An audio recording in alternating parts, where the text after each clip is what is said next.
حضرت بشر عافی رحمت اللہ علیہ سے سارا زمانہ پیار کرتا تھا. بغداد کا ایک تاجر کہتا ہے مجھے نہیں بابا اچھا لگتا تھا. ہمارا اپنا اپنا ذہن ہے نا, ہم کہتے ہیں میں نے جدھر ساری دنیا جا رہی ہے وہاں نہیں جانا. کہتے ہیں کہ وہ بابا مجھے نہیں اچھا لگتا تھا, حالانکہ سارا بغداد عزت کرتا. کیوں نہیں اچھا لگتا تھا؟ کہتے ہیں اس لیے کہ بابا نہ صرف فرض مسجد میں پڑھتا تھا, باقی نماز گھر جا کے. تو میں کہتا تھا اتنا ولی ہے تو باقی بھی مسجد میں پڑھے. کہتے ایک دن میں نے کہا جسوسی کرنی ہے اس کی, جو کہ اسلام میں منع ہے. کہتے حضرت بشر عافی رحمۃ اللہ علیہ نے جمعے کے فرض پڑھے, فرض پڑھ کے نکل گئے دوڑ کے. فرماتے ہیں میں پیچھے ہو گیا. میں نے کہا میں نے سنتیں چھوڑ دی ہیں پر اس کا پتہ کرنا ہے, سنت نفل بعد میں پڑھوں گا. کہتے ہیں حضرت بشر عافی جلدی سے نا ایک کباب والی دکان پہ گئے, وہاں سے کباب خریدے. اور میں نے کہا بوڑھے کی عمر دیکھو اور اس کے ذائقے دیکھو, اس عمر میں بھی کباب کھائے گا. اوئے ہوئے, مولوی کو روٹی نے ستایا تھا اس لیے سنت اور نفل چھوڑ آیا ہے. کہتے ہیں تھوڑا سا وہ آگے بڑھے تو نان بھائی کی دکان سے نا نان خریدے. میں نے کہا دیکھو یار, دیکھو اس کے ذائقے, گرم نان کھائے گا. بہت سارے لوگ بغداد میں رات کی روٹی کھاتے پر یہ گرم کھاتا ہے. کہتے ہیں حضرت وہ نان اور کباب لے کے نا جنگل کی طرف مڑے تو میرے دل میں خیال آیا یار بڑا ہی اس آدمی کا عجیب ذہن ہے, یہ اب سبزے پہ بیٹھ کے یہاں موج کرے گا, کھائے پیے گا, اور سنت نفل چھوڑ دی. اللہ ہزاروں مرید ہیں. کہتے ہیں حضرت جنگل میں داخل ہوئے, تھوڑا سا سفر کیا تو کچی آبادی آ گئی. کچی آبادی, ایک کچے مکان کی ٹوٹا ہوا دروازہ, باہر سے کنڈی لگی. بغداد کے ننگے پاؤں چلنے والے ہزاروں مریدوں کے اس پیر نے کنڈی کھولی, اندر گئے. ایک فالج زدہ بابا جی بیٹھے. کہتے ہیں حضرت بشر عافی نے اپنی پگڑی کھولی اور اس آدمی کے منہ سے پانی نکل رہا تھا, رال ٹپک رہی تھی. کہتے ہیں پہلے اپنی پگڑی سے منہ صاف کیا, پھر پیالے سے پانی ڈال کے منہ دھویا, پھر حضرت اس کے ٹانگوں پہ کپڑا ڈال کے روٹی کا لقمہ توڑ کے اس کے منہ میں ڈال کے کہنے لگے بابا ناراض نہ ہونا, جمعے والے دن مجھے دیر ہو جاتی ہے, ابھی تو میں نے سنت اور نفل بھی پڑھنے ہیں, ناراض نہ ہونا مجھے دیر ہو جاتی ہے. کہتے ہیں وہ بابا رو پڑا اور کہنے لگا بشر یار 14 سال ہو گئے تو روز آتا ہے. 14 سال, یہ 1 صدی کا قصہ ہے, 2-4 برس کی بات نہیں. 14 سال سے تو روز آتا ہے. میں پتہ نہیں کب تک لاش بنے پڑا رہوں گا, تو کب تک آئے گا؟ حضرت بشر عافی نے بابے کے یہاں سے پوچھ کے کہا بابا فکر نہ کر, آج کے بعد یہ جملہ نہ کہنا کہ تو میرے لیے بوجھ ہے. فرمایا لوگ سمجھتے ہیں کہ میں نے عبادت کر کے مقام پایا ہے, لوگ سمجھتے ہیں میں نوافل زیادہ پڑھتا ہوں, دنیا جانتی ہے کہ میری رات کی تسبیح زیادہ مضبوط ہے, پر میں ان میں سے کوئی بات بھی نہیں. میں تو تیری نوکری کرتا ہوں تو اللہ نے میری عزتوں میں اضافہ فرما دیا ہے. سوچ ہی صاف نہیں, نظریہ ہی ٹھیک نہیں, فکر ہی ٹھیک نہیں. اسلام نظریے کا مذہب ہے, سوچ کا. مسند امام احمد بن حنبل کی حدیث سنی, حضرت انس بن مالک فرماتے ہیں جب انسان نے روزہ رکھا ہوتا ہے نا تو روح ویسے ہی پاک ہوتی ہے اس کی. میں نے یہ سوچا کہ کچھ باتیں ایسی کی جائیں جس سے تھوڑی سی سوچیں بھی تبدیل ہو, کچھ سوچوں کا وضو, سوچوں کا غسل, افکار و نظریات کی بھی بات ہو. ہم سمجھتے ہیں کہ شاید کثرت عبادت اصل ہے. اقبال کہتے ہیں یہ ذکر نیم شبی, یہ مراقبے, یہ سرور, تیری خودی کے اگر نگہباں نہیں تو پھر کچھ بھی نہیں. تیری خودی کے اگر, اور پھر عام چیز نہیں کہا یہ ذکر نیم شبی, سویرے سحری کا ذکر, یہ مراقبہ, یہ جو تو گھنٹوں اللہ کی یاد میں بیٹھا رہتا, یہ سرور.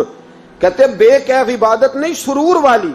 یہ ذکر نیم شبی, یہ مراقبے, یہ سرور, تیری خودی کے اگر نگہباں نہیں, اگر تیرے نظریے کو نہیں بدل سکے, تیری سوچ نہیں بدل سکے, تیرا ایمان مضبوط نہیں کر سکے, تیری خودی کے اگر نگہباں نہیں تو پھر کچھ بھی نہیں.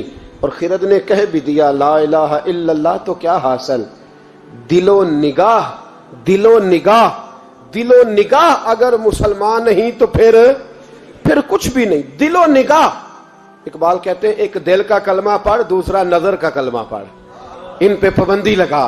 دل و نگاہ اگر مسلمان نہیں تو پھر تو کچھ بھی نہیں, کچھ بھی نہیں. حضرت انس بن مالک کہتے ہیں میں حضور کے پاس بیٹھا تھا, حضرت عبداللہ ابن عمر بھی بیٹھے تھے, کوئی بات ہو رہی تھی, ایک حجرے میں بیٹھے تھے, دروازے پہ دستک ہوئی. مسند امام احمد میں حدیث ہے نبی پاک علیہ السلام نے فرمایا انس دروازہ کھولو، دروازے پہ وہ بندہ ہے جس کو اللہ بغیر حساب کتاب جنت عطا فرمائے گا، وہ بندہ ہے دروازے پہ۔ حضرت انس بن مالک کہتے ہیں میں نے دروازہ کھولا تو بندہ دیکھا، غریب سا ایک انصاری صحابی، اور بندہ بڑا سادہ، وضو تازہ کر کے آیا ہے تو پانی کے قطرے داڑھی سے بہہ رہے ہیں، اور چمڑے کے جوتے اس نے لپیٹ کے تو بغل میں چھپائے ہوئے، آ کے اتحیات کی حالت میں بیٹھا، حضور سے دو چار باتیں کی، چلا گیا۔ ہم اس کا رنگ دیکھتے رہے اور مصطفیٰ کا کرم دیکھتے رہے۔ اس کو حضور نے جنتی کہا ہے۔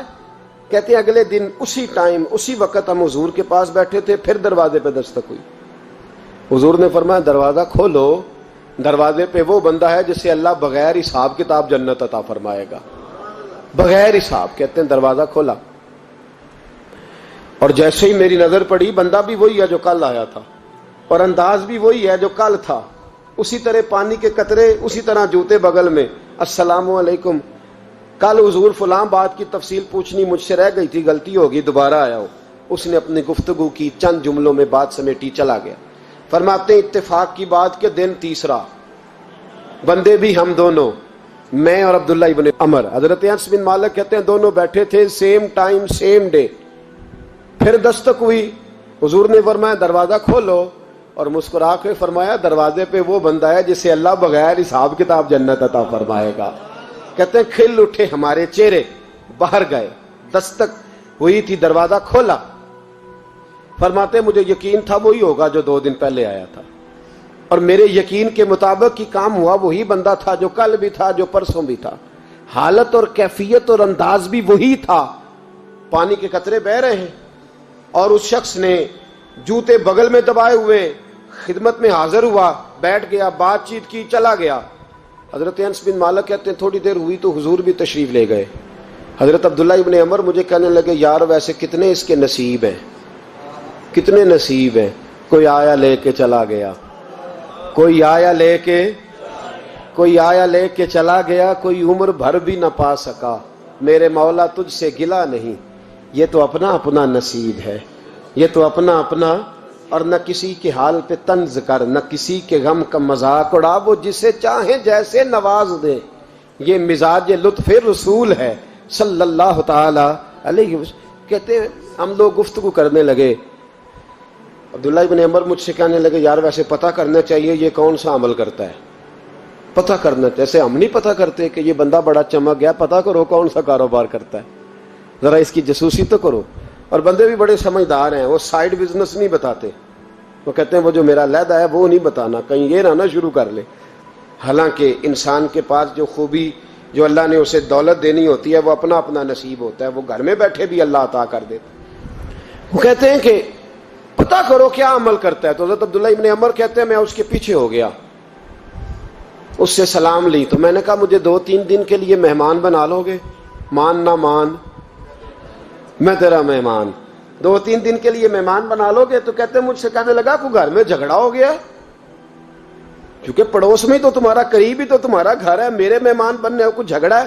تو میں نے کہا چلو ایسے ہی سمجھ لو، پر مجھے مہمان بنا لو۔ کہتے ہیں میں 3 دن اور 3 راتیں اس شخص کے ساتھ رہا، وہ کتنا صدقہ کرتا ہے میں نوٹ کرتا رہا، نماز کتنی پڑھتا ہے، اس کا کیا، میں چاہتا تھا کہ وہ عمل مجھے ملے، اس کی برکت سے مصطفیٰ نے اسے 3 مرتبہ جنتی فرمایا ہے، تاکہ وہ کیفیات مجھے بھی ملیں۔ حضرت عبداللہ ابن عمر کہتے ہیں کہ میں نے کوئی خاص چیز نہیں دیکھی، وہ عشاء پڑھتا تو فجر تک بستر پہ کروٹیں لیتا، اور میں الحمدللہ اٹھ کے تہجد بھی پڑھتا، نوافل بھی پڑھتا۔ کہتے ہیں وہ 1 سپارہ پڑھتا، میں 3 پڑھتا۔ فرماتے اس نے 3 دنوں میں کھجور بھی صدقہ نہیں دیے، کہ کھجور بھی، اور میں نے بڑے بڑے غریبوں کی مدد کی۔ میں کہنے لگا کہ عمل تو میرا زیادہ ہے اس سے، پھر خوبی کیا ہے؟ خاص توجہ کرنا، اسلام اور دین کا جو فکری اساس ہمیں صحابہ نے دی۔ حضرت عبداللہ ابن عمر کہتے ہیں میں نے تیسرے دن اسے کہا بھائی اللہ تیرا بھلا کرے، تو نے بڑی خدمت کی، میں نے جانا ہے، میرا کوئی جھگڑا نہیں ہوا تھا، میں تو بس تیرا عمل دیکھنے آیا تھا کہ تو عمل کیا کرتا ہے۔ تو وہ صحابی کہتے ہیں مجھے کہنے لگے یار تو میرا عمل دیکھنے آیا تھا، مجھے بتا تو صحیح کیا نے، اور کیوں دیکھنے آیا میرا عمل، تجھے کیا ضرورت پڑی میری جاسوسی کی؟ تو کہتے ہیں مجھ سے جب اس نے سوال کیا تو میں نے اس کو کہا بھائی تو 3 دن آیا نا، ہم بیٹھے ہوئے تھے؟ کہا ہاں میں آتا رہا ہوں۔ کہا 3 دن نبی پاک نے فرمایا اللہ تجھے بغیر حساب کتاب جنت عطا فرمائے گا۔ تو میں چاہتا تھا کہ میں ذرا جاسوسی کروں، ذرا دیکھوں، کھوج لگاؤں کون سا ایسا عمل ہے، آپ بھی ذرا دھیان دیجئے گا، کون سا ایسا عمل ہے؟ حالانکہ تو عشاء پڑھتا ہے اور اٹھ کے فجر پڑھتا ہے، میں تہجد بھی پڑھتا ہوں، تیرا سپارہ 1 ہے میرے 3 ہے، کون سا ایسا عمل ہے جس کے سبب تجھے جنت ملے گی؟ تو کہتے ہیں وہ صحابی کہنے لگے یار کوئی ایسا عمل نہیں، کوئی شے نہیں، میں اس قابل ہی نہیں، من نانم کے من دانم، جو میں ہوں مجھے پتا ہے۔ کہا پھر کوئی بات تو ہوگی، تیری مہربانی بتا دے، میں نے 3 دن 3 راتیں محنت کی ہیں، بتا دے۔ کہتے وہ کہنے لگے اگر تجھے بتاؤں نا تو پھر سن، میں جب رات کو سوتا ہوں تو اپنے دل پہ نظر ڈالتا ہوں، اور سویرے جب اٹھتا ہوں تو پھر اپنے دل پہ نظر ڈالتا ہوں، موبائل پہ نہیں، کنجی پہ نہیں کہ چابیاں کدھر ہیں، بٹوے پہ نہیں، میں رات کو سوتے ہوئے بھی اپنے دل پہ نظر ڈالتا ہوں، سویرے اٹھتے ہوئے بھی میں سب سے پہلے اپنے دل پہ نظر ڈالتا ہوں۔ فرماتے ہیں الحمدللہ میرے دل میں کسی کا حسد نہیں ہے، کسی کے بارے میں کوئی کینہ نہیں ہے، کوئی کسی کے بارے میں میل نہیں، میں اللہ کے ہر بندے کے بارے میں سوچ، نظریہ، فکر اچھی رکھتا ہوں۔ اور فرمایا میں تیرے بارے میں بھی عبداللہ یہی سوچتا ہوں کہ تو مجھ سے زیادہ نیک ہے۔ الحمدللہ اس وقت بھی میرا ذہن یہ ہے کہ انس بن مالک مجھ سے زیادہ پرہیزگار ہے، اس وقت بھی میری سوچ یہ ہے کہ محبوب کے سب صحابہ میں سب سے کمزور میں ہی ہوں۔ نبی عبداللہ ابن عمر کہتے ہیں میں نے اس کا ہاتھ چوما، میں نے کہا سمجھ آ گئی ہے، تیرا نظریہ، تیری سوچ پکی اور سچی مسلمان ہے، تو دل اور روح کا مسلمان ہے، تو نظر اور روح کا مسلمان ہے۔ یہ سبب ہے کہ اللہ کے رسول نے زمین پر چلتے ہوئے بھی تجھے 3 دفعہ جنت کی بشارت عطا فرمائی۔